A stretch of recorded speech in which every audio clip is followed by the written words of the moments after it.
Israeli warplanes struck a refugee camp in Gaza Strip early on Sunday, killing at least 33 people and wounding dozens, health officials said. The strike came as Israel said it would press on with its offensive to crush the territory's Hamas rulers, despite US appeals for a pause to get aid to desperate civilians.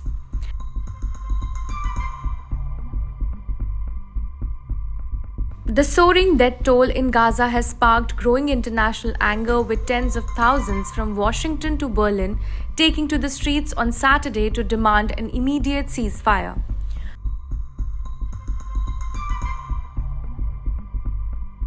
Food, water, and the fuel is needed for generators that power hospitals and other facilities is running out of. With deadly Israeli strikes repeatedly hitting and damaging shelter, the UN Agency for Palestinian Refugees has said it has lost contact with many in the north. An Israeli airstrike overnight struck a water well in Tal al-Zatar in northern Gaza, cutting off water for tens of thousands of people in the area.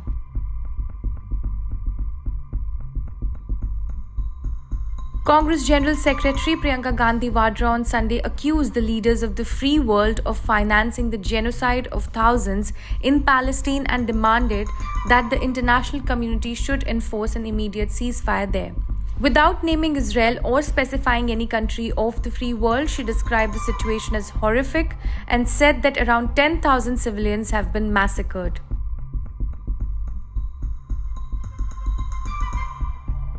Protest marches from US to Berlin call for immediate halt to Israeli bombing of Gaza. From Washington to Milan to Paris, tens of thousands of pro-Palestinian demonstrators marched on Saturday calling for a halt to Israel's bombardment of Gaza.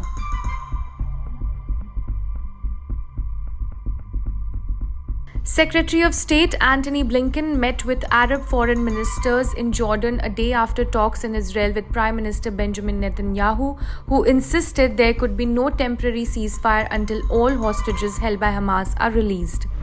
Jordan's Foreign Minister Ayman Safadi said Arab countries want an immediate ceasefire, saying, and I quote, "The whole region is sinking in a sea of hatred that will define generations to come."